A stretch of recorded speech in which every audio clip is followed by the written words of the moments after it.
नमस्ते। आज हम एक ऐसे अनुभव के बारे में बात करेंगे जिसने सदियों से कवियों, वैज्ञानिकों और दार्शनिकों सबको उलझन में डाला है।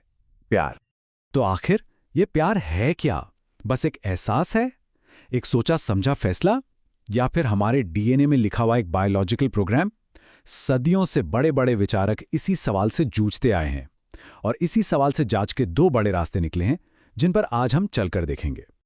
एक तरफ है साइंस, जो प्यार को जिंदा रहने का एक बायोलॉजिकल टूल मानता है, और दूसरी तरफ है फिलॉसफी, जो इसके गहरे मतलब और मकसद की खोज करता है।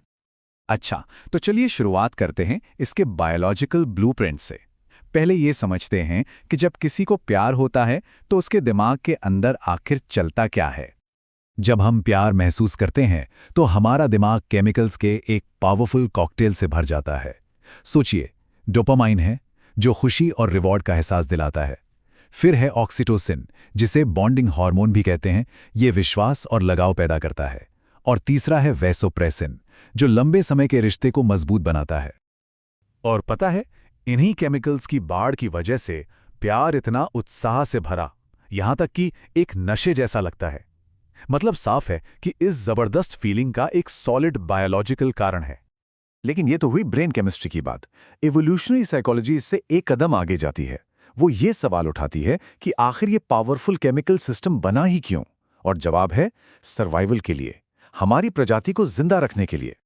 इस नजरिए से देखें तो प्यार एक तरह का बायोलॉजिकल धोखा है, एक इल्यूजन जिसका मकसद बस इतना है कि इंसान आपस में जुड़ें, बच्चे पैदा करें और एक दूसरे की रक्षा करें। यानी रोमांटिक लव पार्टनर ढूंढने के लिए प्रेरित करता है और पेरेंटल लव ये पक्का करता है कि बच्चों की देखभाल ठीक से हो। तो ये तो हो गया बायोलॉजिकल ब्लूप्रिंट। लेकिन हमारी असली जिंदगी और रिश्तों में ये कैसे काम करता है, इसके लिए अब हम रुख करते हैं साइकोलॉजी की तरफ। साइकोलॉजी के मुताबिक हेल्दी लव करने की हमारी काबिलियत अक्सर बचपन के अनुभवों से जुड़ी होती है। अटैचमेंट थ्योरी कहती है कि बचपन में जिन्होंने हमारी परवरिश की, उनके साथ हमारा रिश्ता कैसा था, वही तय करता है कि बड़े होकर हम प्यार भरे रिश्ते कैसे बनाएंगे। एक तरह से बचपन में ही इसका फाउंडेशन बन जाता है। एक और दिलचस्प फ्रेमवर्क है साइकोलॉजिस्ट रॉबर्ट स्टर्नबर्ग का। उन्होंने कहा कि प्यार तीन मुख्य चीजों से मिलकर बनता है। एक, इंटिमेसी यानी भावनात्मक नजदीकी। दूसरा, पैशन यानी फिजिकल अट्रैक्शन। और तीसरा, कमिटमेंट यानी रिश्ते को बनाए रखने का फैसला। अब इस थ्योरी की सबसे दिलचस्प बात यह है कि इन तीन चीजों के अलग अलग कॉम्बिनेशन से अलग अलग तरह का प्यार बनता है। जैसे अगर सिर्फ पैशन है तो उसे कहते हैं इन्फैचुएशन या मोह। ये वही शुरुआती तेज अट्रैक्शन होता है जिसमें ना इंटिमेसी होती है ना कमिटमेंट।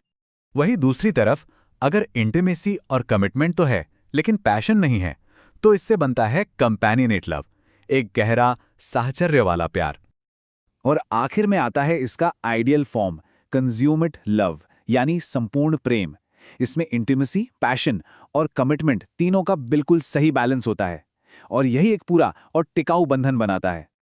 तो अभी तक हमने प्यार के कैसे को समझा। अब थोड़ा जूम आउट करते हैं और ये देखते हैं कि फिलॉसफी ने इसके क्यों और इसके असली मतलब को समझने की कोशिश कैसे की है।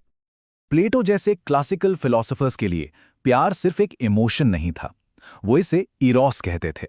एक ऐसी चाहत जो इंसान को खूबसूरती और सच्चाई की ऊंचाइयों तक ले जाती है, बिल्कुल एक सीढ़ी की तरह जो आपको ऊपर ले जा रही हो।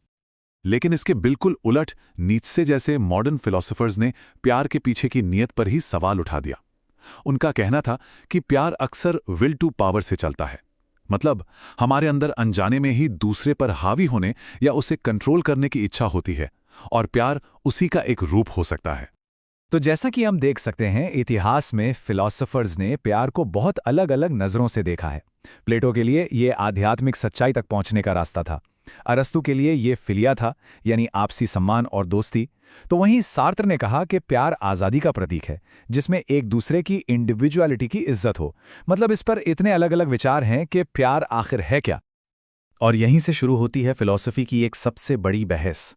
क्या प्यार सच में है, या ये सिर्फ जिंदा रहने के लिए बनाया गया एक बायोलॉजिकल प्रोग्राम है, या फिर ये उससे कई बढ़कर गहरे मतलब और नैतिक जोड़ का जरिया है। तो सवाल ये उठता है कि हम इन दो अलग-अलग दुनियाओं को, साइंस और फिलॉसफी को एक साथ कैसे लाएं? कैसे जोड़ें इन दोनों को? ऐसे सोचिए, ये एक ही सिक्के के दो पहलू हैं। साइकोलॉजी हमें बताती है कि प्यार कैसे काम करता है, बायोलॉजिकली, इमोशनली, सोशली। वहीं दूसरी तरफ फिलॉसफी हमसे पूछती है कि प्यार को कैसा होना चाहिए और इसका गहरा मतलब क्या है।